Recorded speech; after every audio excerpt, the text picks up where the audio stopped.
Welcome to Dr. Eitner's Super Reads. One book, 2 minutes, and 3 takeaways that you can apply to your classroom, school, or district.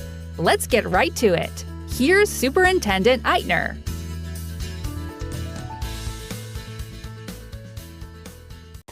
Hello and welcome to another episode of Super Reads, where we do one book with a 2-minute summary and 3 takeaways that you could bring into your classroom, district, or even school. This is Jay, and I wanted to once again thank everybody for the feedback. It's much appreciated. You could do so through direct messaging on Twitter, or hit me up on Voxer at Eitner, or Telegram also at Eitner. The book this week we're going to be looking at is called How to Deal with Parents Who Are Angry, Troubled, Afraid, or Just Seem Crazy by Dr. McEwen Atkins. Now, before we dive into the book, I always want to be upfront, and I told you last week, I'm not getting any, I'm not getting a slice of the pie, if you will, and no financial endorsements, and I don't even tell the authors I'm doing this until after the fact. But this book, albeit it was published in 2020, I actually peer-reviewed the book way back. I want to say it was in 2016 or 2017. So I am throwing that out there, but that being said, I still think it's a really great book with a lot of takeaways with parent classifications and why they're doing what they're doing.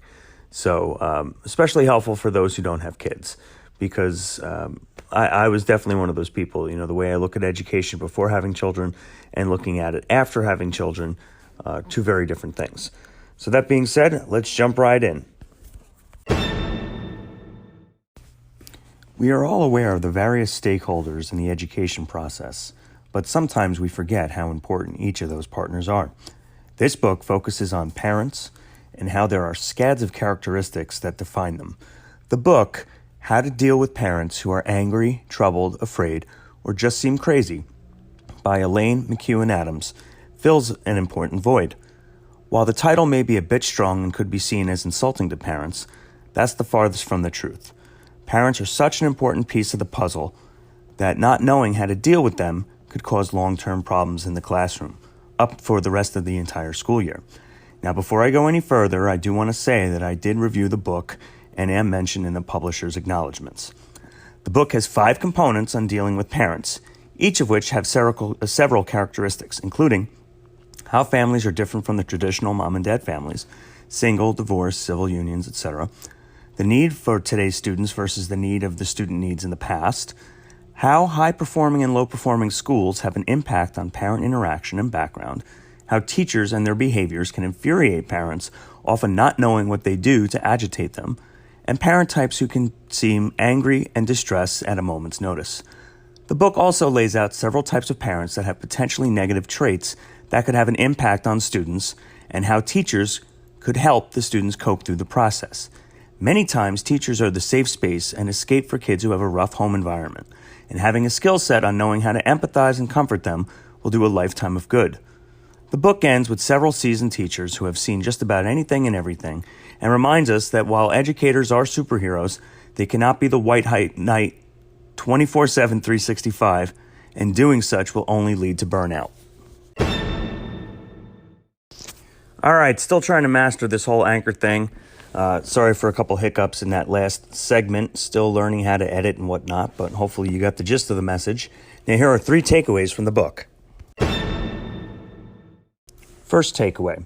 The book has several informative charts that not only breaks down the scads of information, but can be used for strategies in dealing with difficult parents. Second takeaway.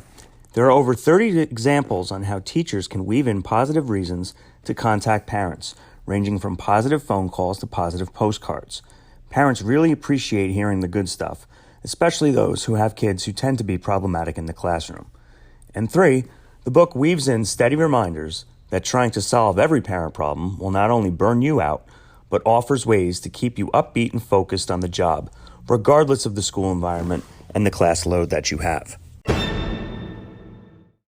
This concludes episode 3.